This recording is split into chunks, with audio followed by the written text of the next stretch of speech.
Good morning and welcome to the Return Homestead. My name is Mike and my wife Marty and I homestead 6 acres in northeastern Kentucky.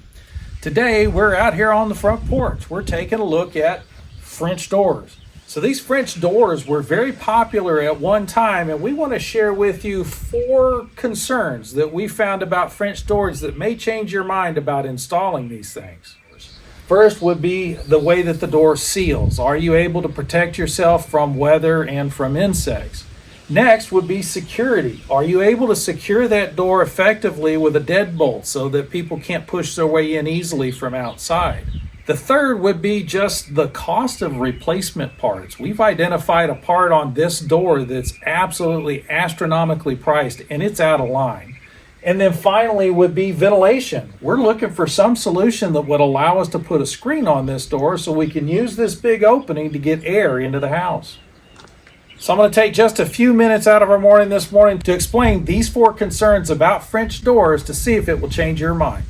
So ever since we moved into this house, we've been having to deal with this French door issue. Now, we had wanted French doors once in the past, back when we lived in Nevada and Marty and I were rebuilding the train depot. When we were working on the train depot, one of the first things we did was brought a contractor in to help us move doors and windows around. We'd never done that kind of work before. And we asked him about putting in some French doors for us. There were a couple of places that would have been real nice to have a double opening door on the house, and he cautioned against it. He advised us not to. He almost insisted that we put in regular doors. And there's a couple of reasons why that you may not have thought about. We hadn't thought about them at the time. The first thing to pay attention to is the fact that the doors don't actually seal. You can actually see where the top of the one side door actually moves. And it's never actually going to seal completely tight against the other door. Oftentimes, these other doors, the doors that are supposed to remain solid most of the time, will also move. They're not tightly sealed. This particular fixed door on this set of doors happens to be wedged very tightly in between the header and the threshold. Because it's so tight, it doesn't move very good, but it also doesn't open very good. The other issue with French doors sealing up correctly is that you have such a long stretch of threshold down at the bottom and such a long stretch of header up at the top. And this is a single piece of weather stripping. So if you get any kind of a gap in that weather stripping, you're going to get air leakage. It's also a place for insects to be able to get in. Down below, it's not only a place for air and insects to get in, but water can get in. So if you get water running down the outside of the door and onto this threshold, if you don't have a tight seal between the bottom of the door and the threshold, you're going to get some water running up into the house. We've noticed, especially on these doors, that because of the length of this threshold, they're usually very poorly understood by people trying to do maintenance on them. So this threshold has been damaged, probably by bringing large, heavy objects in over the threshold, not paying attention to pushing down on it too heavily. So it actually has a bit of a dip on this side where the fixed door is. And the things that people have done to try to fix that haven't corrected the problem. In the end, we'll probably end up having to pull this whole threshold out and replace it. Now, you can run down to your local hardware store or go to your local big box and you can find thresholds, but not thresholds of this length. This is a special order item because it covers 2 entire doors. The threshold also presents another problem for sealing these French doors because there has to be some sort of a beam or a post in between the 2 doors to cover the gap in between them. So the doors have to be able to close, and then this little piece here, known as the astragal, covers that gap. It's actually attached to the fixed door, the door that doesn't move that often. To make sure that you get a good tight seal, it uses weather stripping along the inside edge, just like any other edge of the door. But at the very bottom of the astragal, there is a rubber boot. And this rubber boot moves in and out against the threshold, and over time it begins to fall apart. So once it gets rubbed well enough that the heat and moisture start to affect the rubber, it will start to break apart. It will fall apart completely, and you'll end up with a gap underneath the astragal. We've got that upstairs on the back door. it's completely rotted away. There's nothing left of this boot. And that is really where the problem is that we're trying to solve today. That rubber boot is an important part of the security of this door. And I say security not just in terms of securing it against water and against insects, but also for securing it against someone trying to break in. A lot of times people think that this door is going to be secure because it has a deadbolt on it, and people put a lot of faith and confidence in these deadbolt locks. But this deadbolt is only as good as the astragal that it's attached to. Most of these astragals have latches, top and bottom. And you can see that this latch is nothing more than a little switch that you push down on to move the post in and out of the header or in and out of the threshold. So we think that with that in place, this door is secure. And when we close this door and throw the deadbolt, then everything should be tight and secure against any kind of an intrusion. But the reality is, this switch is not protected. You can reach in behind this bit of insulation, grab a hold of the top of that switch, and actually pull the post down. And I'm not going to do it because it tends to damage the door frame when you do that. But it's very easy to reach in behind here and put some pressure down on that switch and actually pull the post in from the header. And then if you do that also from the threshold, there's really nothing holding these doors top and bottom. The only thing holding the doors together is going to be the deadbolt. So that even with the deadbolt thrown, just a little bit of attention with a pocket knife on either one of these bolts or both of those bolts, and suddenly the door is no longer secure.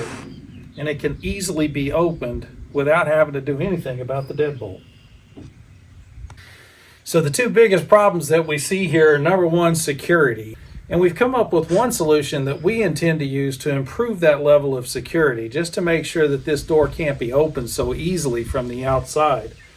The other problem that we have, though, is that missing boot on the astragal upstairs on the back porch. We've got water penetration. There's water coming in. We're also getting stink bugs coming into the house, and they're coming through that hole there at the bottom of the astragal.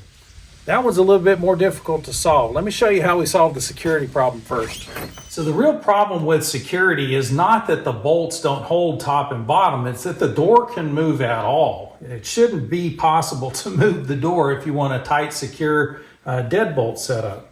And the only way we could see to do that was to come down to the threshold and add an extra piece of wood. So that's what we're going to be doing, is just putting an extra piece of trim both top and bottom. So we'll put one down here on the threshold, another one up on the header, and we'll just use some basic wood screws to put this down into the threshold. And we can stain it up, make it look like the rest of the threshold, so it won't be that noticeable, and it will still be removable. So if we ever do need to bring in a large piece of furniture or a new appliance, we can still open this door. It will simply require removing these extra pieces of trim. But with those pieces of trim in place, we can keep this fixed door really well fixed. It's not going to open. Even if someone were to come and pop those bolts top and bottom, they're not going to be able to push the door open. So the real problem, and the one we're hoping you guys can help us try to solve, is the boot that goes on the bottom of this astragal. It's not that complicated to replace the boot. All you have to do is pull a few screws. This comes off. You can get to the bottom of it, unscrew the boot that was on there, and put the new boot on. The problem is that little rubber boot is $45. Now, we went all over online, and if you've done any online shopping, you know where to go to find things at the best possible price, and that's what that thing costs, $45. It's a small piece of rubber. It's a little rubber gasket. It probably costs about, I don't know, half a cent to make the thing. And they want $45 for it. Well, $45 to repair this is just, it's out of line. I don't want to pay that much. I've been working all morning, digging into this on the internet. I've been looking at everything, including asking AI, and there are not any really good solutions. I've dug in pretty deep. I found some that we're going to attempt to try and see if we can use them to repair our current problem, and we'll share with you how that works out. But we're hoping that somebody out there has an even better solution for us, one that we haven't been able to find online. Everything online seems to push us toward purchasing that $45 replacement part, and we're just not going to do that. One of the other problems that we've discovered with French doors, and you'll not find this with a sliding glass door, but it's definitely a problem with a French door, there's no good way to put a screen door on the outside of this. These two doors open to the inside. Screen doors would open to the outside. There really isn't any manufacturer out there who's putting out a double wide door that will open outward as a screen door or a storm door.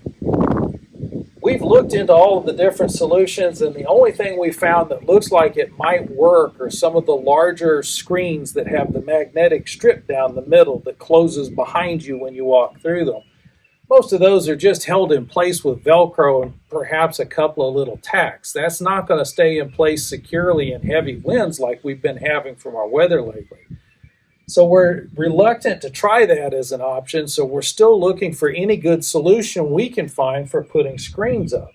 Now, the reason we really want screens is this home was designed for airflow, and if we had screens that we could put on these front doors and then we could open doors up top and the back, we'd get a fantastic flow of air through here that would be really good to help keep the house cool. We don't have any air conditioning. We're working with nothing but ceiling fans and the ventilation we can get from outside. So if y'all saw any solution for putting screens up on the outside of this, if you could share that with us, we'd sure appreciate it. So those are the 4 concerns that we had about French doors. Now, don't get us wrong. We both like French doors. Marty and I have always been partial to the look, and I really enjoy having the big wide opening if you're trying to move furniture or stuff in and out of the house. But there are just some concerns about whether or not this is an appropriate way to seal a house up. And we've dealt with some of those. We still have the 2 issues. So if y'all could help us out with that, we'd sure appreciate it. We need some ideas about how we're going to get a screen up on this so that we can use the doors for ventilation. And I need a solution for that astragal boot. I'm not going to pay $45 for a simple little rubber gasket. So see what you can figure out for us. Drop some comments on us so we have some idea how to proceed from here. We're looking forward to hearing what you have to say.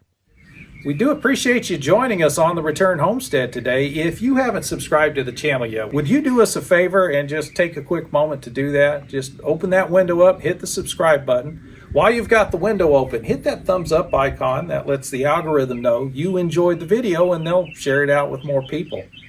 More importantly, if you do us a favor and share this out on your social media. For one, we'd love to get some answers about what to do about our French door situation.